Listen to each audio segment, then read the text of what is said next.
Hi everybody, this is Kirsten here again from the English Mastery Hub team. Please pop over to our YouTube channel, like the page, subscribe to the channel, and I just want to invite you to freely express how you're feeling. Any questions you might have, any concerns, any emotions that might be coming up for you with learning a new language, we would really love to hear from you. Okay, so today I'm going to be discussing another section on vulnerability. So last week we spoke a little bit about diving into this sea of uncertainty when you're learning a new skill for the first time. And of course, language is a really big one. It's kind of like jumping into this massive ocean or this sea. You're feeling very wobbly. You're feeling very unstable. There's waves coming at you from all different angles. And suddenly you are just so aware of your shortcomings, your failures, the fact that you're not fully in control. You feel further away from the shore, and you've got these waves that are kind of like inviting you to move with them and to rise and to ride them. But, you know, they're not coming at you in a perfect way, in a certain formula. They're constantly just coming. And this is kind of what happens when we're learning something for the first time. We feel out of our depths, and we're invited into embracing this feeling of vulnerability, this feeling of uncertainty. What will I look like if I fall? What direction is this uncertain wave going to come? Where am I going with this? And suddenly performance pressure just kind of breaks, and we just have to learn to roll with things. So when you are learning a new language for the very first time, I just want to really encourage you to not judge or scandalize any fear that comes up, okay? See this fear that's coming up as a little child, and you're bringing this little child into the process with you. And you can say, fear, or little child, or little fear, I see you. And you're going to come along this journey with me as I learn a new language. And you're going to be, here's your seat. You're going to be a part of this, and you're going to watch me. I see you, you see me, but you are not ruling this process and this show. Okay, so don't avoid the fears, don't avoid the discomforts, acknowledge it, see it, but then rise. Okay, rise up. Okay, choose to face it and to kind of govern it, because you are an amazing person with incredible abilities that not even you are fully aware of.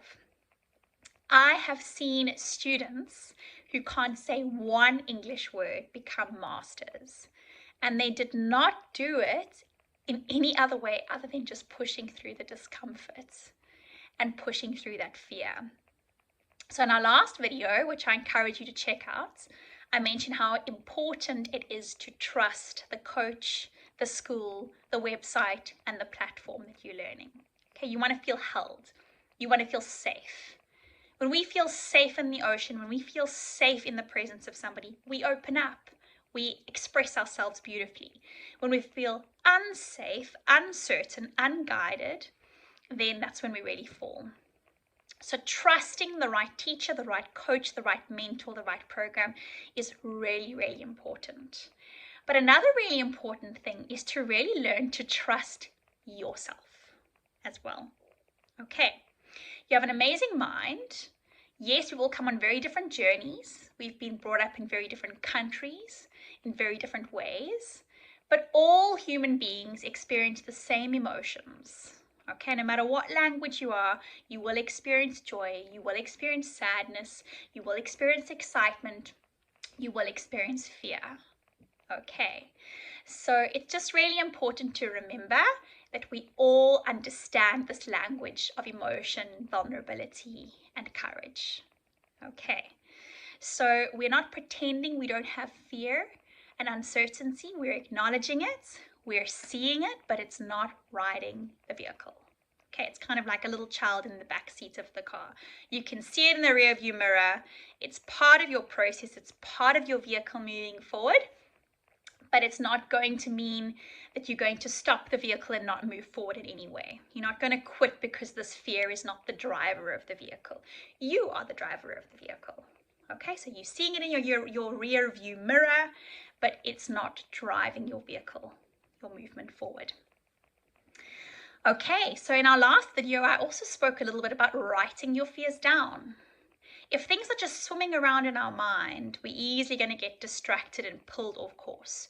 But if we actually choose to write it down, to look at it, to confront it, and to face it, then we really can learn to govern it or to move forward from it. So any insecurities, any emotions that you're feeling with regards to this process, you can write it down in your own language, or you can take the risk of writing it down in English. And of course, use the English Mastery Hub dictionary tool as well. Another little tip from me is to really incorporate or introduce something that you really love and are very passionate about into your English language journey. So if you love sport, or perhaps you love cooking, then really start to use those experiences and those passions and pull them into your practice.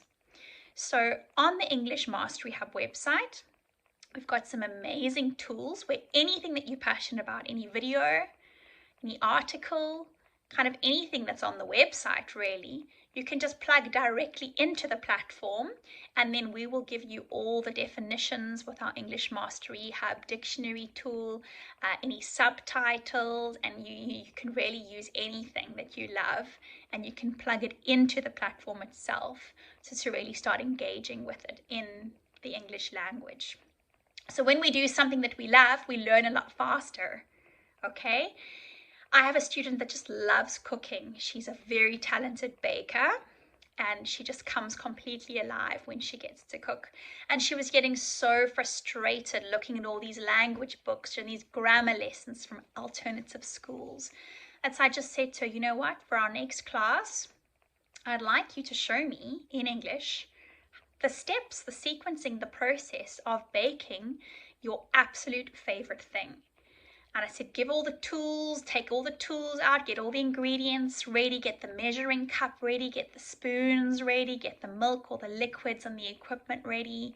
Label it for me. We can use the English Mastery Hub dictionary tool for that. A whisk, a pot, a pan, a spatula, a fork. Let's learn some new tools. Cracking an egg, spreading chocolates, icing on a cake, mixing, blending. So we looked at the different verbs, we looked at the different nouns of the equipment, and of course all the ingredients. She got to lick her fingers, she got to laugh, she got to move her hands, engage with the content as she was learning. And because she was so passionate about cooking, she kind of just flowed in this process, rather than looking at a screen and trying to cram all this information into herself. She really embodied the process of learning, of cooking, of sharing. And then also seeing the objects physically, labeling them. She wrote the words out: spatula, pot, pan. She wrote them out, she documented them, she engaged with them. This really also helped improve her memory of all of the pronunciation and all the words in the vocabulary as well. So to actually use your hands or to use your body in the process is also really, really important. If you love surfing, another example is to get an old surfboard out and write 5 steps down. Write 5 steps down. How do you surf? Okay, what do we call this? Let's look it up. Oh, it's paddle. We're paddling out to sea, not in to sea, out.